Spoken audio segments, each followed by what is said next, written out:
Section 1. The deadly rampage begins. Imagine a quiet Monday evening in downtown Denver. A car pulls up outside Soul Tribe Tattoo and Piercing, the door swings open, and out steps a man dressed in full tactical gear, pistol in hand and pockets bulging with extra ammunition. Without hesitation he walks straight into the shop and opens fire. Bullets rip through the air as screams echo off the walls. The owner, 44-year-old Alicia Cardenas, collapses with a gunshot to the abdomen. Her employee Alyssa Gunn Maldonado is killed beside her, while another worker is hit in the neck and shoulder but clings to life. Chaos erupts. Customers flee in panic, bystanders outside dial 911 in terror. Can you even picture the horror inside that small tattoo parlor? Ink stations splattered with blood, the smell of gunpowder thick in the air. The shooter doesn't rush. He calmly walks out, gets back in his car and drives away like nothing happened. But Denver police are already on his tail. They chase the vehicle through city streets, block major roads and set up a dragnet. Tension builds at an intersection when officers finally corner him. Hands up. Get out of the car. For a split second everything freezes. Then the shooting starts again. He fires relentlessly, targeting police vehicles to disable them. Officers return fire in a chaotic gunfight. Yet in a heartbeat he slips back into the car and vanishes into the city once more. And just minutes later more gunfire erupts in another neighborhood. What kind of man could unleash this kind of calculated terror? Section 2. From broken dreams to twisted ideology. Lyndon McLeod, 47 years old, didn't appear out of nowhere. His path to that bloody night was years in the making. Growing up under a strict ex-Air Force father who demanded discipline and control, young Lyndon absorbed those rigid values. But two devastating events shattered his world. At 15, a motorcycle crash left him with severe neck injuries. Hospital doctors prescribed powerful opioid painkillers, and he spiraled into addiction almost immediately. His life began to crumble. Then came the second turning point.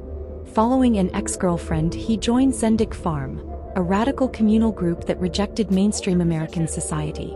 They despised capitalism, private property, and traditional relationships, pushing instead for collective living and stop bitching, start a revolution. McLeod twisted their message of freedom into something dark. He began seeing women not as equals but as objects to dominate. He embraced the idea of one strong, alpha male, ruling over multiple partners through sheer power and violence. He started calling himself an alpha in the most brutal sense, using force to control girlfriends. Police reports later showed multiple domestic violence incidents, including beatings and theft. His businesses repeatedly failed, fueling deeper rage. He blamed everyone else, society, partners, colleagues. In his final attempt, he invested in a tattoo shop called All Heart with a partner named Jeremy.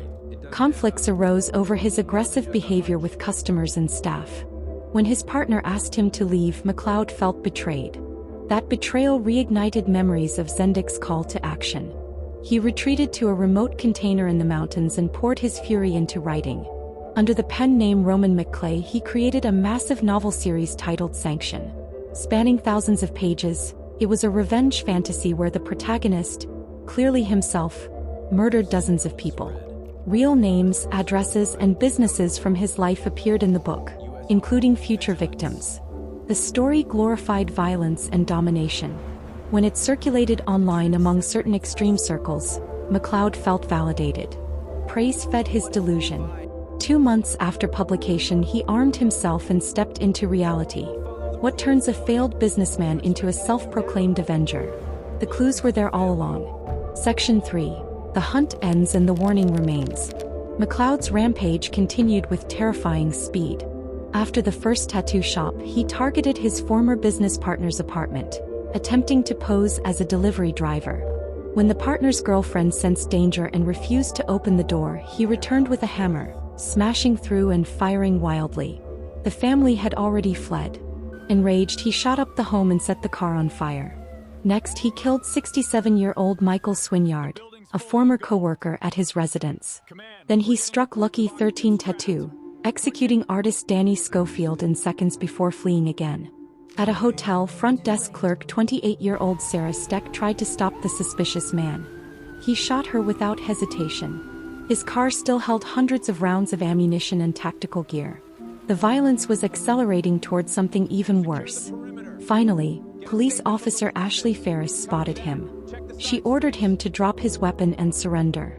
Instead, McLeod smirked and shot her in the abdomen, paralyzing her right leg. But Ferris fought back with incredible courage, returning fire and hitting him 3 times: chest, thigh, and foot. After 75 minutes of terror that left 5 people dead and 2 wounded, McLeod lay dead in the street. Yet the tragedy could have been prevented. A year earlier, he posted online threats against a fellow writer's family. Police dismissed it. Months before the attack, a man in Germany read the novel, noticed the real locations and names, and alerted Denver police and the FBI with chat logs proving the author's dangerous mindset. Officers brushed it off, claiming Roman McClay didn't exist. A simple check would have revealed it was McLeod's pen name. Lyndon McLeod turned personal failures into hatred for society. He built a fantasy of superiority and acted it out with deadly results. Survivors and families still carry the scars. Shockingly, some online extremists later praised him as a hero who cleansed society. As long as that twisted mindset finds followers, the danger of another McLeod remains real. What would it take for us to recognize the warning signs before it's too late? Executive Summary. On December 27, 2021, Lyndon McLeod, a 47-year-old Denver man writing under the pseudonym Roman McClay, went on a calculated shooting spree across Denver and Lakewood, Colorado, killing 5 people and wounding 2 others before being shot dead by police. The attack began at Soul Tribe Tattoo, where he murdered owner Alicia Cardenas and employee Alyssa Gunn Maldonado, then continued with targeted strikes at his former business partner's home, another former associate, Lucky 13 Tattoo, killing Danny Schofield, and a hotel clerk, Sarah Steck. McLeod's path was shaped by childhood discipline, opioid addiction following a motorcycle accident, time in the radical Zendik farm commune, repeated business failures, and a descent into violent misogynistic ideology. He channeled his rage into a lengthy self-published novel series, Sanction, which featured graphic revenge fantasies naming real people and places from his life, including several victims. Warnings emerged: a threatening social media post and a concerned reader's detailed report to authorities, but both were overlooked. The rampage lasted just over an hour, marked by intense gunfights with police, including a heroic response from wounded officer Ashley Ferris. This case highlights how personal grievances, untreated radicalization, and missed red flags can explode into tragedy. It leaves a sobering message: distorted ideologies that glorify dominance and violence still circulate online, and early intervention remains critical to prevent future attacks. The emotional toll on victims' families endures, serving as a stark reminder of the human cost when hatred goes unchecked. Denver Chronicles: Echoes of Shadow. Nav Fort, Mrs.